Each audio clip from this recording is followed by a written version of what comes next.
बिस्मिल्लाहिर्रहमानिर्रहीम अस्सलामुअलैकुम सज्जनों तो मित्रों सहेलियों तो बेलियो छोटे बड़े सारिਆਂ ਨੂੰ जी आया ਨੂੰ।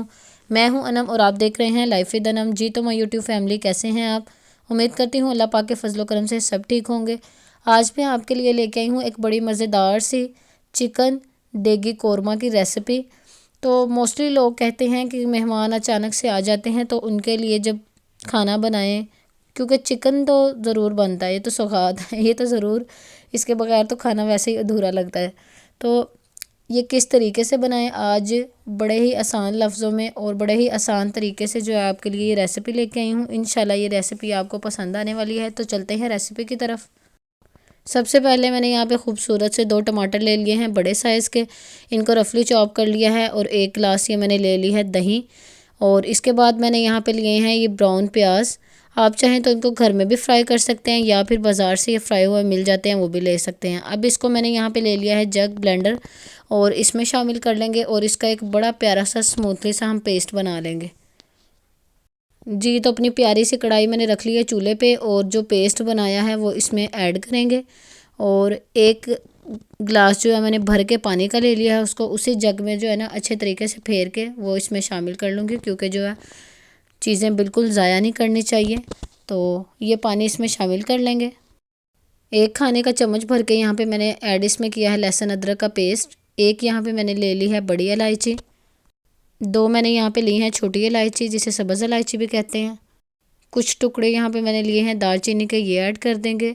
और यहाँ पे मैंने ली है काली मिर्च और कुछ लौंग, ये ऐड कर देंगे। 1 खाने का चम्मच मैंने लिया यहाँ पे लिया है साबुत ज़ीरा, ये ऐड कर देंगे। अच्छे तरीके से इसको मिक्स कर लेंगे और यहाँ पे ढक्कन बंद कर देंगे, इसको पकने के लिए छोड़ देंगे। जी तो यहाँ पे तकरीबन 5 से 7 मिनट हो चुके हैं और ये पक के आधा रह चुका है, यहाँ पे आप देख सकते हैं। अब यहाँ पे हम कुछ स्पाइसेस ऐड कर देंगे। 1 टीस्पून यहाँ पे मैंने लिया है खुश्क धनिया, ½ टीस्पून ली है हल्दी, ये शामिल कर देंगे। 1 टीस्पून नमक, 1 टीस्पून ज़ीरा पाउडर और 1 टीस्पून लाल मिर्च, ये शामिल कर देंगे। अच्छे तरीके से इनको कर लेंगे मिक्स। अच्छा, खाना बनाने का या कुछ भी आप बनाते हैं उसका मकसद ये नहीं होता कि आप बस मसाले जो हैं वो दबते रहो और उनका कोई वो नहीं होता कि कब ऐड करने हैं कब नहीं। उनको जिस टाइम पे वो जाते हैं उसी जाना चाहिए, उसी टाइम पे उनको ऐड करें। 2 से 3 मिनट के लिए इसको मैं पकने के लिए छोड़ दूँगी, उसके बाद आपसे मिलती हूँ। जी तो 2 मिनट यहाँ पे हो चुके हैं। ये चिकन मैंने यहाँ पे लिया है 1 kg, तो ये ऐड कर देंगे। जो बड़े वाली बोटी थी उनमें मैंने कट लगा लिए हैं ताकि अच्छे तरीके से जो है ना उसके अंदर मसाला जाए। तो अच्छे तरीके से इसको मिक्स कर देंगे मसाले में और इसको पकने के लिए छोड़ देंगे। जी तो यहाँ पे 8 से 10 मिनट हो चुके हैं। इस पॉइंट पे यहाँ पे ऑयल ऐड कर लेंगे। ऑयल यहाँ पे मैंने 1 कप भर के शामिल किया है। ऑयल में बिल्कुल भी कंजूसी ना किया करें। अगर आपको लगे ना कि ज़्यादा है तो वो बाद में ऊपर से तरी की तरह जो होती है ना वो निकाल लिया करते हैं, और वो जिस खाने में भी आप उसका इस्तेमाल करेंगे तो लाजवाब होगा, क्योंकि उस ऑयल के अंदर सारा जो है टेस्ट चला जाता है।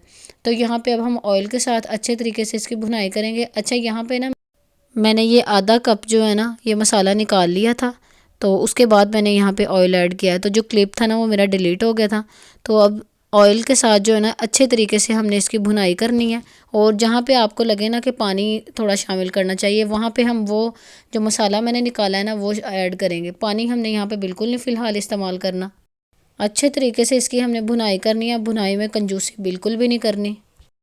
आप यहाँ पे देख सकते हो चिकन है ना उसने मसाला अलग कर दिया है और ऑयल जो है वो छोड़ना शुरू कर दिया है। अब इस पॉइंट पे जो मैंने यहाँ पे मसाला निकाला था ना वो हम शामिल करेंगे। और 2 मिनट तक पकाने के बाद जो है ना इसको हम ढक के रख देंगे दम वाली आंच पे और तकरीबन 5 से 7 मिनट के लिए पकने देंगे। जी तो यहाँ पे 7 मिनट हमारे तकरीबन हो चुके हैं और आप देख सकते हैं कि पक्के जो मसाला है ना वो भी आधा रह गया। और माशाल्लाह से आप इसकी अगर ग्रेवी चेक करें तो ग्रेवी देखें कितनी बिल्कुल प्लेन स्मूथ है। और नॉर्मली जब हम प्याज के साथ बनाते हैं तो वैसा होता है कि प्याज तैरते हैं नज़र आते हैं। इस तरीके से जो है ना आप एक दफ़ा कौरमा ज़रूर बनाइएगा। खाने वाले भी पूछेंगे कि कैसे बनाया है और आप भी इंशाल्लाह दोबारा इस तरीके से बनाएंगे। लास्ट पे मैंने यहाँ पे धनिया की गार्निशिंग कर ली है और अब आपको जो है डिश आउट करके दिखाते हैं।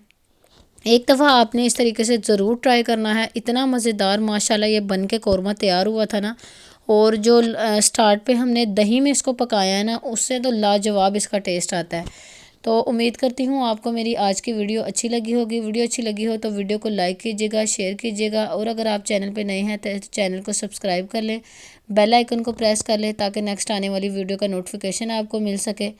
तो आगे माशाल्लाह माह रमज़ान आ रहा है, तो माह रमज़ान का मकसद ये भी तो बिल्कुल भी नहीं है कि हम खाने पकाएं और खाएं, बस खानों पे ही ज़ोर रखें, लेकिन ये होता है कि अच्छा इह्तमाम करते हैं। तो ज़रूर एक दफ़ा ये ट्राई कीजिएगा, इंशाल्लाह आपको ये पसंद आएगा। मिलते हैं इसी तरह की नेक्स्ट वीडियो में, तब तक अपना ढेर सारा ख्याल रखिएगा। अल्लाह हाफिज़, रब रखा।